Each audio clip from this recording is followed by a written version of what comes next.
au fond de moi.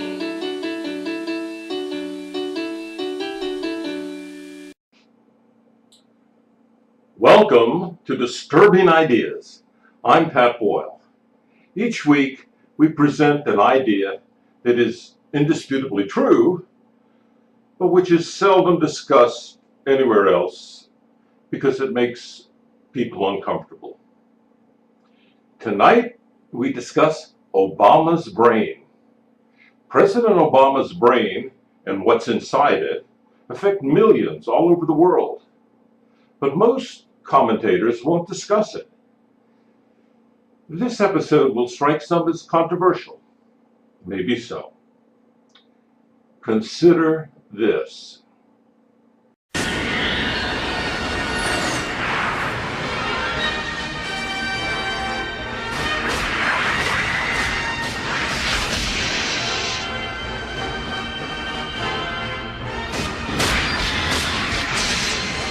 Return to base. Right away. All units, return to base. The beautiful blonde was a human being. The iron-jawed male hero was also human. But the evil woman was not a human. She was a reptile in disguise. But nobody could believe this fantasy, could they? What is still true is that there's still kind of a reptilian side of our brain, right? That part of our brain that if somebody looks different or sounds different, that there's a part of us that is cautious, and what we have to do is fight against that, and That's Barack Obama appearing on The View with fellow black intellectual Whoopi Goldberg to discuss neuroanatomy. He attributed racism to the reptilian brain structures in people, especially Republicans. This is a little unfair to Obama. Almost no politician knows anything about biology, genetics, chemistry, or physics. On most technical subjects, Obama is a total doofus. But so is John McCain. When politicians speak about the need for education, they mean others. They never seem to imagine that they themselves could use a little book learning. The reptilian meme, which is everywhere on YouTube, seems to come from that old TV sci-fi series V that we just saw. The extraterrestrials turned out to be human-eating reptiles in disguise.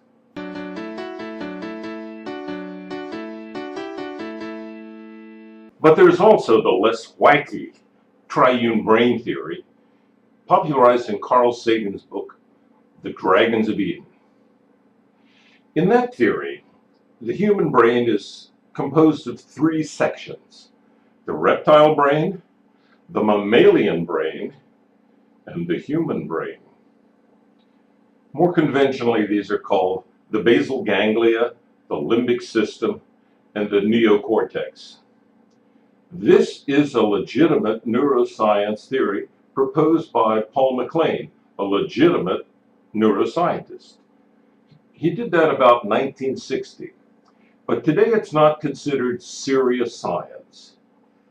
Basically, the triune brain theory is a recapitulation theory. These are the theories based on the famous aphorism of Ernst Haeckel: ontogeny recapitulates phylogeny. Human embryos at one point have gills and tails. Haeckel said that humans passed through a fish stage, then a monkey stage, and finally became human. In any case, no one really believes in strict recapitulation today. But neo-recapitulation, like the triune brain theory, still holds some sway over the popular mind. Minds like Barack Obama. Obama intended to associate white racism with attativistic brain structures. He counseled the public to reject the testimony of their reptilian brain and use the modern advanced human brain structures to embrace his ideas.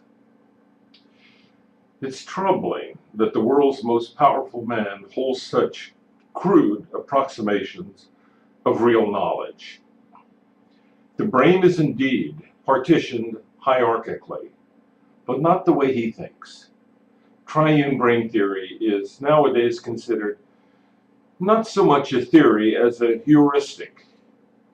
These have been new brain structures added through evolution, but MacLean and Sagan were using the model to explain evolution, not to classify how humans think. Obama got it all backwards. Alas, Obama really seems to believe that his opponents are thinking with their reptile brains. This, I'm afraid, is voodoo neurology.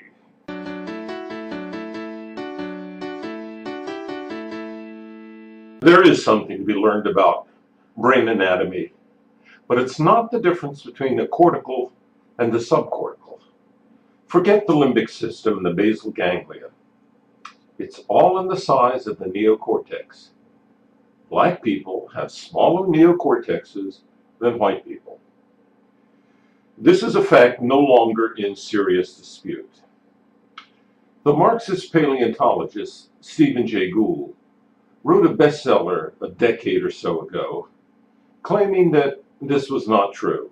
He claimed that 19th century anatomists suffered from unconscious white racism that biased their measurements.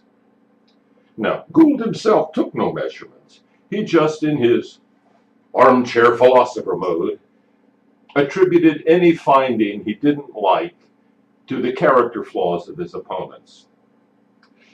You could get away with that back then, but that was before modern brain scanning technologies like MRIs. There is no longer any doubt. Asians and Caucasians have big brains, and Africans have smaller brains. Now here's the question.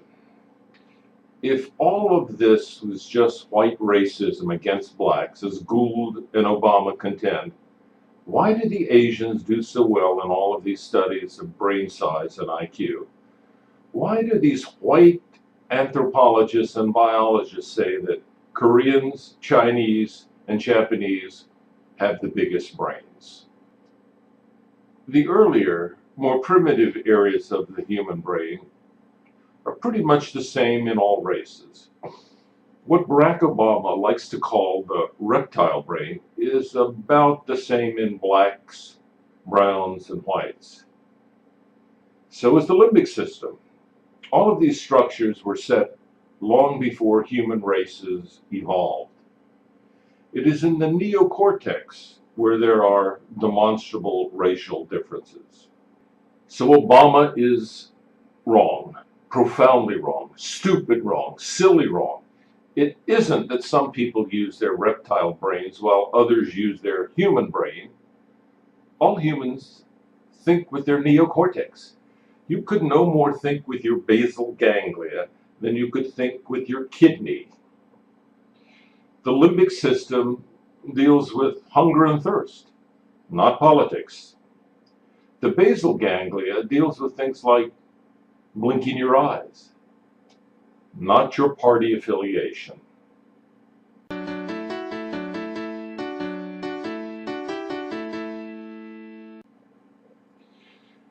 Obama isn't stupid, so why does he continue to say such stupid things? Michael Betlos, one of the Democratic Party's tame historians, called Obama the smartest guy to ever become president. This was at about the time when Obama was awarded the Nobel Peace Prize, long before anyone had any idea how he would perform in the realm of international relations. Obama hungers to be transformational. But the one indisputably transformational president of the last century was Ronald Reagan, who is just a Hollywood actor. No, that's not right. Reagan was a great president because he was from Hollywood, not in spite of it. Reagan had seen plenty of talented young people destroyed by early fame. He adopted a self-deprecating persona. He seemed to encourage others to mock him. He consciously immunized himself against the poison of self-love. Obama, on the other hand, has surrounded himself with sycophants. All his life, he has avoided competing against others who might best him. He has always been the recipient of unearned honors, which means that he has had to spend millions to conceal his test scores and his college grades. Hillary Clinton and Barack Obama took the National Merit Scholarship exam at about the same time. She did well and posts her scores on her website. He, well, you know.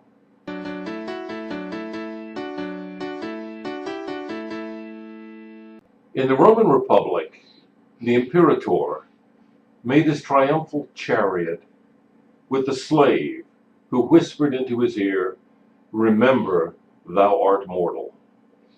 Obama instead has Beklos and a cadre of bootlickers whispering to his ear, and he has grown drunk with self-regard. A substantial number of Hollywood and rock stars destroy themselves. It takes great character to be able to weather public adulation. If enough people tell you long enough how brilliant you are in real danger of pontificating on TV about subjects you haven't studied and don't understand. Thank you for your attention. Please watch again next week.